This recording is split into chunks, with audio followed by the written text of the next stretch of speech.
Hello बच्चों। स्वागत है आप लोगों का केमिस्ट्री वाला यूट्यूब चैनल पर। तो कैसे हैं आप लोग सब लोग ठीक होंगे।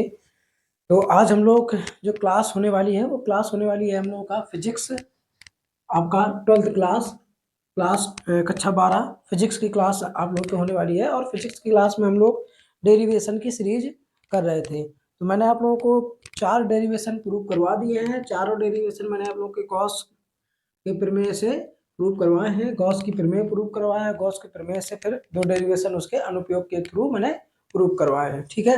तो अब हम लोगों का डेरिवेशन नंबर है 4 और हम लोग इसको देखने वाले हैं, समझने वाले हैं। ये डेरिवेशन आप लोगों के बहुत इंपॉर्टेंट डेरिवेशन है। आप लोगों के जितने भी पूरी फिजिक्स में डेरिवेशन है वो सारे इस सीरीज में आप लोगों को मिलेंगे। आप लोगों का वीडियो मिलेगा। और ये आपके लगभग आप मान के चलिए 20 नंबर का आपका टॉपिक है। तो 70 में 20 नंबर कुछ बुरी चीज नहीं है। तो ये ध्यान रखना है, इंपॉर्टेंट डेरिवेशन है सारे के सारे। तो आप लोग जो है इनको देखें, इनको सीखें और चीज़ों को समझें। तो शुरू करता हूं मैं क्लास। क्लास शुरू करने से पहले मैं चाहूंगा कि आप लोग अगर चैनल पर पहली बार हैं तो चैनल को सब्सक्राइब जरूर करें, और अगर आपको वीडियो अच्छा लगे तो वीडियो को लाइक करें। देखिए, मैं आप लोगों को यहाँ पर वो चीज़ें बताऊंगा जो आप लोगों को बोर्ड पेपर की कॉपी में लिख के आना है। ठीक है, जिस तरीके से मैं बताऊंगा वैसे ही आपको लिख के आना है और अपने नंबर लेना है और निकल लेना है कल्टी मार के। ठीक है।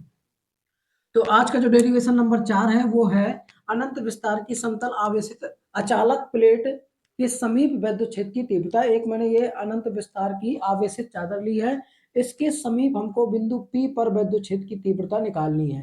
ठीक है। इसके समीप हम ऐसा भी कह सकते हैं r दूरी पर बिंदु P पर वैद्युत क्षेत्र की तीव्रता, लेकिन वहां पर हम लोग फॉर्मूला जब प्रूव करेंगे तो r आपका आएगा नहीं। ठीक है, ये ध्यान रखना है। ठीक। तो अब अगर हम लोग यहाँ पर बात करें, बिंदु P पर ही हम लोगों को क्या करना है, वैद्युत क्षेत्र की तीव्रता फाइंड करनी है।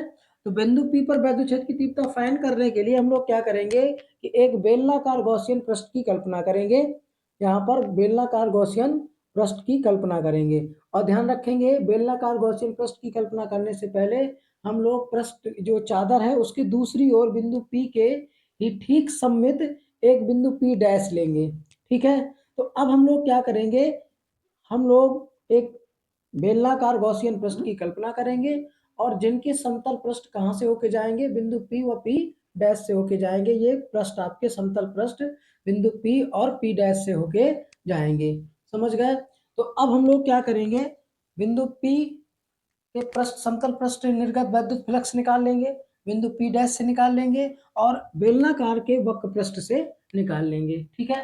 मैंने क्या कहा, हमको क्या करना है, पहले जो बिंदु P पर समतल पृष्ठ बेलन का गॉसियन पृष्ठ का बेलनाकार गॉसियन पृष्ठ का हम लोग बिंदु P से निकालेंगे, फिर P डैश से निकालेंगे, फिर बेलनाकार गॉसियन पृष्ठ के वक्र पृष्ठ से निर्गत वैद्युत फ्लक्स निकाल लेंगे। ठीक है। इस तरीके से हम लोग क्या करेंगे, निकालेंगे।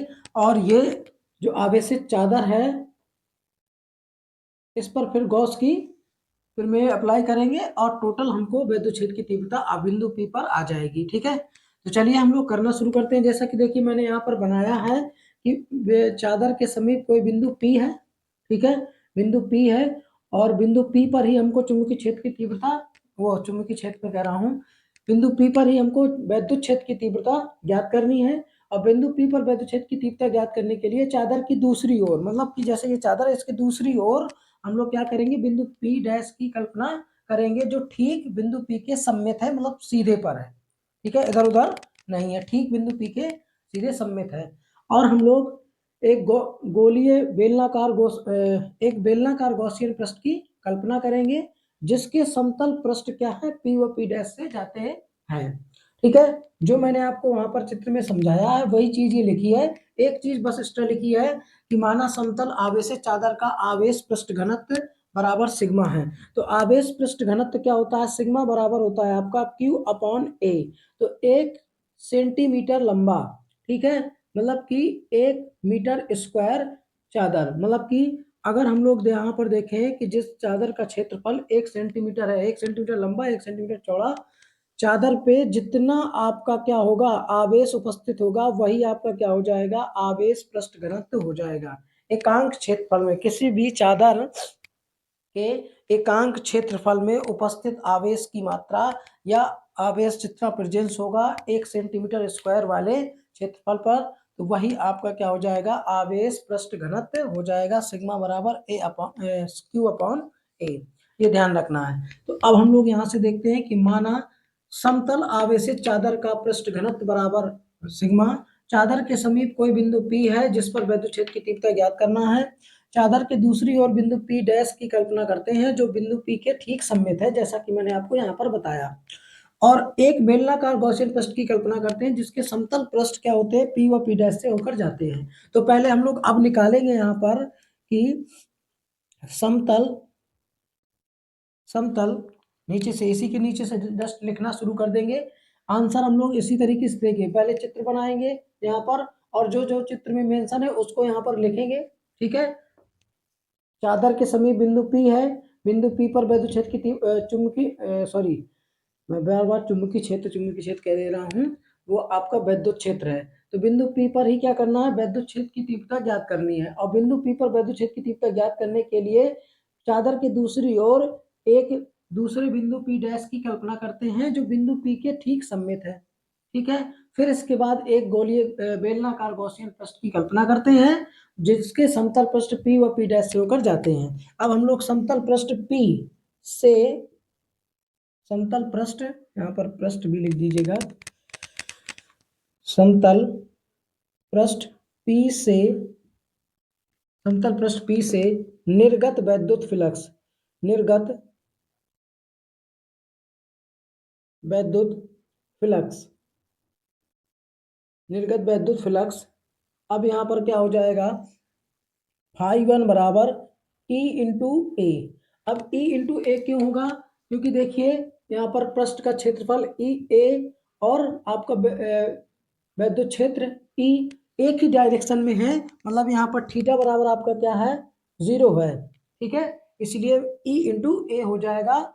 φ1 का मान होता क्या है, देखिए यहाँ पर समझिएगा, फाई बराबर आपका E इंटू ए कॉस थीटा होता है। अब थीटा बराबर 0 रख देंगे क्योंकि क्या है, एक ही डायरेक्शन में है, उनके बीच में का जो कोण है वो क्या है, 0 है। तो इसलिए हमारा थीटा का मान जब 0 रख देंगे तो ये क्या बचेगा, फाई बराबर E इंटू ए, क्योंकि कॉस 0 का मान होता है 1। इसी तरीके से समतल पृष्ठ, सेम आपका समतल पृष्ठ P डैश से निर्गत वैद्युत फ्लक्स, समतल पृष्ठ P डैश से निर्गत वैद्युत फ्लक्स φ2 बराबर E इंटू ए, यहाँ पर भी हो जाएगा सेम आपका। अब हम लोग क्या करेंगे, जो गॉसियन पृष्ठ है उसके वक्र पृष्ठ से, यहाँ से हम लोग, आप लोग देखिएगा इधर से ही देखिएगा, वक्र पृष्ठ से, ठीक है, यहाँ से। अब हम लोग क्या करेंगे, वक्र पृष्ठ से निर्गत वैद्युत फ्लक्स, अब φ3 बराबर ये हो जाएगा 0।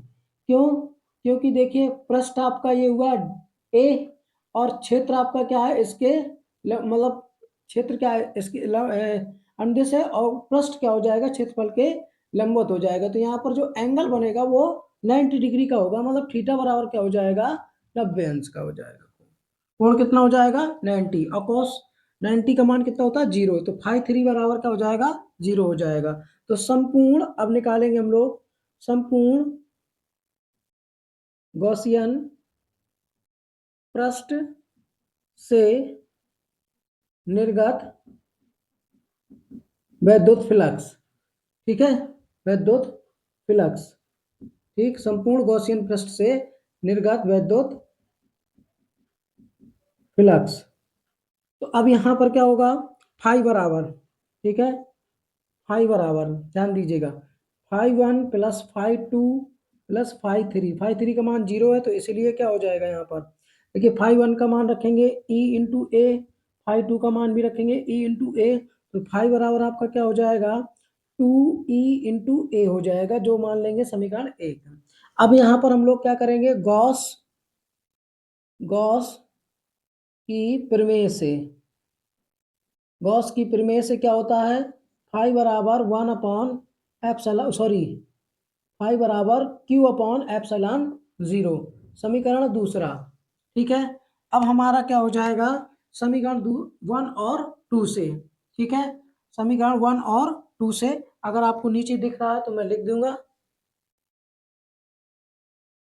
हाँ, एक स्टेप तो चला ही जाएगा।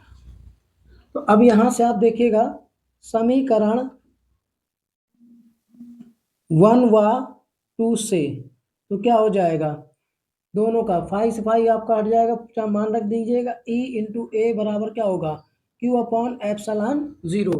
ठीक है, अब यहाँ से आप देखिए, इसी के यहाँ से नीचे से देखिएगा, तो E बराबर क्या हो जाएगा, E बराबर हो जाएगा, ये 2a नीचे चला जाएगा, तो 1 अपॉन, यहाँ पर आप क्या लिख सकते हो, 1 अपॉन 2 एप्सलॉन 0 और Q अपॉन ए, इस तरीके से लिख सकते हो आप इसको। तो अब आपका क्या होता है, ये सिग्मा बराबर, जैसा कि मैंने आपको बताया, ठीक है, Q अपॉन ए होता है। तो Q अपॉन ए को हम लोग क्या लिख देंगे, Q अपॉन ए को लिख देंगे, आप यहाँ पर लिख देंगे सिग्मा, क्या लिख देंगे, सिग्मा लिख देंगे। ठीक है, तो ये आपका क्या हुआ, अनंत विस्तार, ठीक है, अनंत समतल आवेशित अचालक प्लेट के समीप विद्युत क्षेत्र की तीव्रता हो गई, अनंत विस्तार वाली समतल आवेशित अचालक प्लेट के समीप विद्युत क्षेत्र की तीव्रता क्या हो गई, E is equal to sigma upon 2 epsilon 0। यहाँ पर देखिए R नहीं है, अगर हम यहाँ कहते कि R दूरी पर बिंदु P, तो यहाँ पर देखिए R नहीं है, इसका मतलब ये हुआ कि चादर के समीप पूरे एरिया में, उतने एरिया में चादर के समीप विद्युत क्षेत्र की तीव्रता समान रहेगी, क्या रहेगी, समान रहेगी, और उसका डायरेक्शन रहेगा चादर से दूर की ओर, उसका जो डायरेक्शन रहेगा चादर से दूर की ओर होगा, ये आपको ध्यान रखना है। ठीक है, तो ये आप लोगों का डेरिवेशन नंबर 4 था। अब हम लोग इसी चैप्टर का एक अगला डेरिवेशन नंबर लेके आएंगे कल के वीडियो में, जो डेरिवेशन नंबर 5, फिर हम लोग संधारित्र वाले चैप्टर में शुरू करेंगे। ठीक है, ये सारे डेरिवेशन आपके यूपी बोर्ड में पेपर में आते हैं, आ चुके हैं, जो भी डेरिवेशन आएंगे तो आप लोग इनको एक एक करके तैयार करते जाइए। तैयार करने का सही तरीका यही है कि आप पहले जो फिगर है, जो डेरिवेशन में चित्र बनता है, जो आपको फाइंड करना होता है, वो चीजें आपको को बहुत अच्छे से पता होना चाहिए। जो फिगर है आपका, उसको आप एकदम याद करिए, फिर उससे आप लैंग्वेज बनाइए, फिगर से लैंग्वेज बनाइए, फिर इसके बाद आगे का कैलकुलेशन आप सीख सकते हैं, कोई दिक्कत नहीं होगी। ये 3 स्टेप 4 स्टेप आप लोग फॉलो करें, और डेरिवेशन को करने का थोड़ा स्पीड आप लोग बनाए रखिएगा एग्जाम में, क्योंकि पेपर बड़ा आता है, वहाँ पर टाइम मैनेज करना बड़ा मुश्किल हो जाता है। तो चलिए हम लोग मिलते हैं अगले डेरिवेशन के साथ अगले वीडियो में। तब तक के लिए आप लोगों का बहुत बहुत धन्यवाद। मैं जाते जाते आप लोगों से एक छोटी सी रिक्वेस्ट फिर से कर देता हूँ कि अगर आप लोग चैनल पे पहली बार हैं तो चैनल को सब्सक्राइब करें, और अगर आपको वीडियो अच्छा लगे तो वीडियो को लाइक करें। कोई अगर समस्या है तो आप लोग कमेंट बॉक्स पे जरूर बता दें। और मैं आप लोगों को बता दूं कि केमिस्ट्री की क्लास आप लोगों की 10:30 बजे से मैं लाइव ले रहा हूं, रात में 10:30 बजे आपकी chemistry second paper organic chemistry का रिवीजन क्लास चल रहा है। उसमें थोड़ा सा फास्ट हम लोग कन्वर्जन वगैरह उसी में, कन्वर्जन हो गया, वाटर बेंस हो गया, वो सारी चीज़ें, नेमिंग रिएक्शन हो गया, उसी में हम लोग सीखने वाले हैं। ये 12th क्लास वालों के लिए सूचना थी। चलिए मिलते हैं फिर अगले वीडियो में, धन्यवाद आपका।